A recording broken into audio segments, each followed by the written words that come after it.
Hello dears, welcome back to ISKC English. Hello dear students. നമ്മൾ ഇന്ന് discuss ചെയ്യുന്നത് Sreenarayana Guru university reading and writing English എന്ന് പറയുന്ന പേപ്പറാണ്. അപ്പോൾ നമ്മൾ ഇതുവരെ 2 യൂണിറ്റാണ് നമ്മൾ എടുത്ത് കംപ്ലീറ്റ് ചെയ്തത്. നമ്മൾ ഇന്ന് എടുക്കുന്നത് 3-ാമത്തെ യൂണിറ്റാണ്. Role of language in communication. കമ്മ്യൂണിക്കേഷനിൽ ലാംഗ്വേജിൻ്റെ റോളിനെ കുറിച്ചാണ്. എന്ത് റോളാണ് കമ്മ്യൂണിക്കേഷനിൽ ലാംഗ്വേജിന് ഉള്ളത്? അപ്പോൾ നേരെ നമ്മൾ 3-ാമത്തെ യൂണിറ്റ് സ്റ്റാർട്ട് ചെയ്യണം. There are many theories and approaches to the origin of language. ലാംഗ്വേജിൻ്റെ ഒറിജിനുമായി ബന്ധപ്പെട്ട്, ലാംഗ്വേജിൻ്റെ ഉത്ഭവവുമായി ബന്ധപ്പെട്ട് ഒരുപാട് തത്വങ്ങളും അതുപോലെ തന്നെ സമീപനങ്ങളും ഉണ്ട്. But none of it is considered the true account due to lack of empirical evidence. പക്ഷെ ഇതിൽ ഒരുപാട് തിയറീസ് ഉണ്ട് എന്നാണ് പറഞ്ഞത്. അതായത് ഒരുപാട് തിയറീസും ഒരുപാട് അപ്രോച്ചസും ഉണ്ട്, ഒരുപാട് സമീപനങ്ങളും എന്തുമായിട്ട്, ലാംഗ്വേജിൻ്റെ ഒറിജിനുമായിട്ട് ബന്ധപ്പെട്ട്. പക്ഷെ ഇതിൽ ഒന്നും ശരിയായിട്ടുള്ള വിവരണമായിട്ട് ഒന്നിനെയും പരിഗണിക്കുന്നില്ല. എന്താ കാര്യം എന്ന് വെച്ച് കഴിഞ്ഞാൽ, ഇതിൽ ഏതെടുത്ത് നോക്കിക്കഴിഞ്ഞാലും ലാക്ക് ഓഫ് എംപെരിക്കൽ നോളേജ്, അതായത് വസ്തുതാപരമായിട്ടുള്ള ഒരു അറിവിൻ്റെ അഭാവം എല്ലാറ്റിലും ഉണ്ട്. എല്ലാറ്റിലും lack of empirical knowledge, empirical നോളേജിൻ്റെ അല്ലെങ്കിൽ എവിഡൻസിൻ്റെ, തെളിവിൻ്റെ അഭാവമുണ്ട്. Whatever be the cause of origin, we know that language is something that connects human beings together. അതായത് ലാംഗ്വേജിൻ്റെ ഉത്ഭവം എന്ത് തന്നെ ആയിക്കോട്ടെ, അല്ലെങ്കിൽ ഭാഷ ഉണ്ടായത്, ഒറിജിൻ ചെയ്തത് ഏത് നിലക്കായിരുന്നാലും ശരി, ലാംഗ്വേജ് പ്രധാനമായിട്ടും ചെയ്യുന്നത് ആളുകളെ തമ്മിൽ ബന്ധിപ്പിക്കുക എന്നുള്ളതാണ്. കണക്ട്സ് ഹ്യൂമൻ ബീയിങ്സ് ടുഗദർ, ആളുകളെ പരസ്പരം ഒന്നിപ്പിക്കുന്നു, ആളുകളെ കണക്ട് ചെയ്യുക എന്നുള്ളതാണ് ഭാഷ ചെയ്തുകൊണ്ടിരിക്കുന്നത്. Let us now look at the nature of language in detail. ഇനി നമ്മൾ ചെയ്യാൻ പോകുന്നത് ഭാഷയുടെ നേച്ചർ, എന്താണ് ഭാഷയുടെ സ്വഭാവം, അല്ലെങ്കിൽ ഭാഷയുടെ പ്രകൃതം എന്താണ്, നമുക്കതൊന്ന് ഡീറ്റെയിൽ ആയിട്ട് നമുക്കൊന്ന് ചെക്ക് ചെയ്യാം. Human language can take the form of speech, writing or gestures. അതായത് ഹ്യൂമൻ ലാംഗ്വേജ് 3 രീതിയിൽ വരാം. ഏതൊക്കെ രീതിയിൽ? മനുഷ്യന്റെ ഭാഷ ഏതൊക്കെ ഫോമിൽ ഉണ്ടാവാം? മനുഷ്യന്റെ ഭാഷ സ്പീച്ച് ആവാം, റൈറ്റിംഗ് ആവാം, ജെസ്റ്റേഴ്സ് ആവാം. മനുഷ്യന്റെ ചേഷ്ടകൾ, ശരീരഭാഷകൾ, ആംഗ്യങ്ങളാവാം. You might have heard of sign language, haven't you. Sign language എന്ന് പറയുന്ന വാക്ക് അല്ലെങ്കിൽ സൈൻ ലാംഗ്വേജ് എന്ന് പറയുന്ന പ്രയോഗം നിങ്ങൾ കേട്ടിട്ടുണ്ടോ? കേട്ടിരിക്കാം. Speech is the most important part of communication. ആശയവിനിമയത്തിൻ്റെ ഏറ്റവും പ്രധാനപ്പെട്ട ഭാഗം എന്ന് പറയുന്നത്, കമ്മ്യൂണിക്കേഷനുമായി ബന്ധപ്പെട്ട് വളരെ പ്രധാനപ്പെട്ട പാർട്ട് എന്ന് പറയുന്നത് ലാംഗ്വേജ് ആണ്. People also employ gestures as part of non verbal communication. കമ്മ്യൂണിക്കേഷനിൽ നോൺ വെർബൽ ആയിട്ട് ആളുകൾ ജെസ്റ്റേഴ്സിനെ ഉൾക്കൊള്ളിക്കുന്നുണ്ട്. Writing is more formal than speaking. നമുക്കറിയാം കമ്മ്യൂണിക്കേഷൻ എന്ന് പറയുമ്പോൾ റൈറ്റിംഗ് ഉണ്ട്, അതുപോലെ തന്നെ സ്പീക്കിംഗ് ഉണ്ട്. അപ്പോൾ ഇവയിൽ രണ്ടും വെച്ച് നോക്കുമ്പോൾ ഏറ്റവും കൂടുതൽ ഫോർമൽ ആയിരിക്കുന്നത് റൈറ്റിംഗ് ആണ്. നമുക്കറിയാം ഫോർമൽ എന്ന് പറയുമ്പോൾ, അതായത് നമ്മൾ ഒരുപാട് കാര്യങ്ങളിൽ നമ്മൾ സംസാരിക്കുന്ന ഭാഷയേക്കാൾ റിട്ടൺ ലാംഗ്വേജ് ഒരുപാട് കാര്യങ്ങളിൽ നമ്മൾ ഉപയോഗിക്കുന്ന പദങ്ങളാണെങ്കിലും ശൈലികളാണെങ്കിലും പ്രയോഗങ്ങളാണെങ്കിലും സ്പോക്കൺ ലാംഗ്വേജിനേക്കാൾ റിട്ടൺ ലാംഗ്വേജിൽ ഒരുപാട് വ്യത്യാസങ്ങൾ കാണാൻ കഴിയും.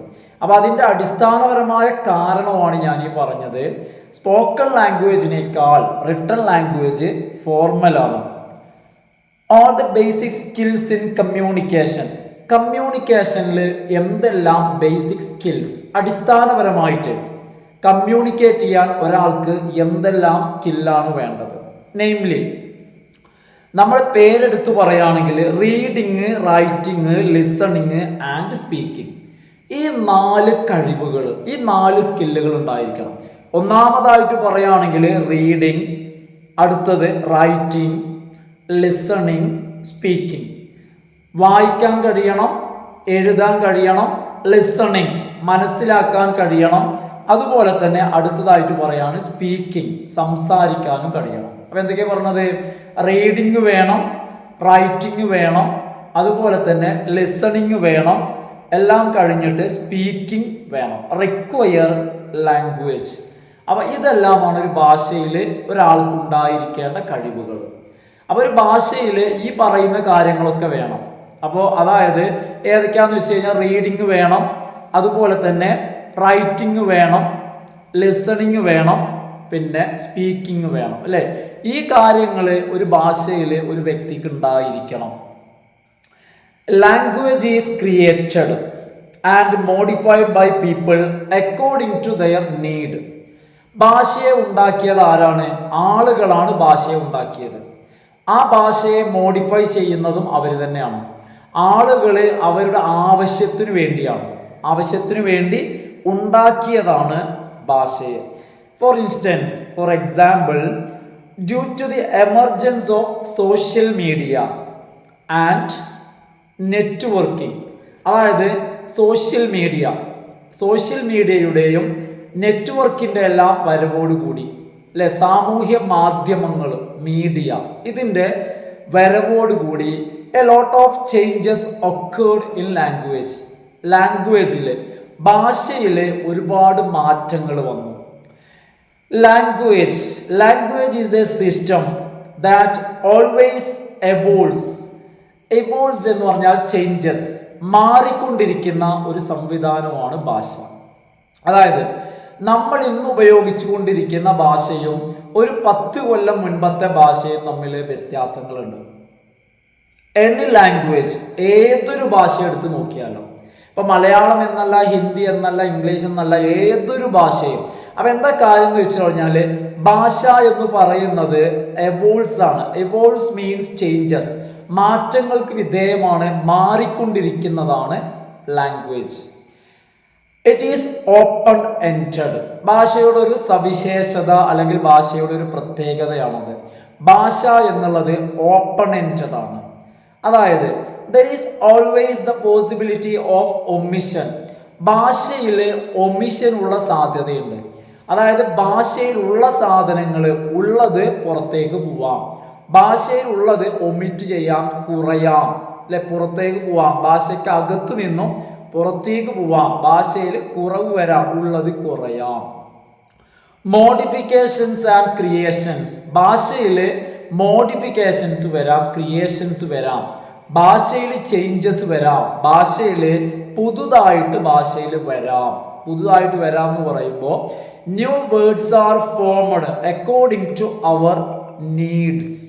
നമ്മുടെ ആവശ്യങ്ങൾ അനുസരിച്ച് പുതിയ വാക്കുകൾ ഭാഷയിൽ വരുന്നു, അല്ലേ? ഇപ്പൊ നമുക്കറിയാം പുതിയ സാധനങ്ങൾ വരുമ്പോൾ, ഇപ്പൊ social media, mobile phone, internet, ഇതൊക്കെ വന്നതിന് ശേഷം ഇതുമായി ബന്ധപ്പെട്ട പുതിയ പദങ്ങൾ ഭാഷയിലേക്ക് വന്നു. അപ്പൊ ഈ ഒരു ഇന്റർനെറ്റും സോഷ്യൽ മീഡിയയും ഉണ്ടാകുന്നതിന് മുൻപ് ഈ വാക്കുകൾ ഉണ്ടായിരുന്നില്ല, അല്ലേ? ഇപ്പൊ നമ്മൾ ഈ പറയുന്നത് പോലെ തന്നെ മൊബൈൽ ഫോണുമായി ബന്ധപ്പെട്ട വാക്കുകൾ, അതുപോലെ തന്നെ ഇന്റർനെറ്റുമായി ബന്ധപ്പെട്ട വാക്കുകൾ, പുതിയ വാക്കുകൾ വന്നു. മാത്രമല്ല പുതിയത് വരുമ്പോൾ some words that lose their relevance become obsolete, അല്ലെ? കാലം മാറുമ്പോൾ ചില വാക്കുകൾ എന്ത് ചെയ്യുന്നു? അവയുടെ പ്രാധാന്യം നഷ്ടപ്പെടുകയും അവ ഒബ്സൊലീറ്റ് ആവുകയും ചെയ്യുന്നു. എന്ന് വെച്ച് കഴിഞ്ഞാൽ കാലഹരണപ്പെടുകയും ഉപയോഗശൂന്യമായി മാറുകയും ചെയ്യുന്നു. ഇന്ന് നമുക്കറിയാം വി ഹാവ് ഇന്റർനെറ്റ്. ഇന്ന് നമുക്ക് ഇന്റർനെറ്റ് സംവിധാനങ്ങളെ സൗകര്യങ്ങളുണ്ട്. അതുകൊണ്ട് തന്നെ നമുക്ക് വി നൗ ഹാവ് ഇന്റർനെറ്റ് ലിങ്കോ. ഇന്ന് നമുക്ക് ഇന്റർനെറ്റ് ലിങ്കോ ഉണ്ട്. ദാറ്റ് മീൻസ് ഇന്റർനെറ്റിൽ ഉപയോഗിക്കുന്ന ഭാഷ. Language we use in internet, അല്ലെ? Language which we use in internet, that is internet lingo. എന്താണ് അതിന്റെ പ്രത്യേകത? ഈ ഭാഷ എന്താണ് ചെയ്തത്? Which shortens words. നമ്മൾ സാധാരണ ഉപയോഗിക്കുന്ന വാക്കുകൾ തന്നെയാണ് ഇന്റർനെറ്റിൽ ഉപയോഗിക്കുന്നത്. പക്ഷെ ചെറിയൊരു വ്യത്യാസമുണ്ട്. നമ്മൾ സാധാരണ ബ്രദർ എന്ന് പറയുമ്പോൾ അത് ബ്രോ ആയിട്ട് മാറി, ഇല്ലേ? അപ്പൊ എന്താന്ന് വെച്ച് കഴിഞ്ഞാൽ ഇന്റർനെറ്റ് ലിങ്കോ എന്ന് പറയുമ്പോൾ നമ്മളുടെ യൂഷ്വൽ വേർഡ്സ്, നമ്മൾ സാധാരണ ഉപയോഗിക്കുന്ന നമ്മളുടെ നോർമൽ വേർഡ്സിനെ ഷോർട്ടൻസ് എന്ത് ചെയ്യുന്നു, ചെറുതാക്കുന്നു. You might be using it to chat with your friends online. അപ്പൊ ഇത്തരം വാക്കുകളാണ് നമ്മൾ മൊബൈൽ ഫോണിലാണെങ്കിലും ഇന്റർനെറ്റിലാണെങ്കിലും നമ്മളുടെ സുഹൃത്തുക്കളോട് നമ്മൾ ചാറ്റ് ചെയ്യാൻ വേണ്ടി നമ്മൾ ഉപയോഗിക്കുന്നത്. അതായത് വാക്കുകളുടെ ചുരുക്ക രൂപങ്ങൾ. എന്താണ് language? Language is a set of symbols. സിംബൽസിന്റെ ഒരു സെറ്റാണ് ലാംഗ്വേജ്. Set of symbols. നോക്കൂ, എ സൗണ്ട്. ഭാഷയിൽ ഒരുപാട് ശബ്ദങ്ങളുണ്ട്. എന്താണ് sound? A sound is a sound in a language. ഒരു ലാംഗ്വേജിലെ സൗണ്ട് എന്ന് പറയുന്നത് is transcribed as a letter or a string of which is known as alphabet. നമുക്കറിയാം, ഭാഷയിലെ ശബ്ദങ്ങൾ, ഭാഷയിലെ സൗണ്ടിനെ ഉണ്ടാക്കുന്നത് ലാംഗ്വേജിലെ ഒരു ലെറ്ററോ അല്ലെങ്കിൽ ഏതാനും ലെറ്റേഴ്സോ ഉപയോഗിച്ചിട്ടാണ്. ഇപ്പൊ എക്സാമ്പിൾ പറയാണ്, എ എന്ന് പറയുന്ന sound is formed by using the letter A.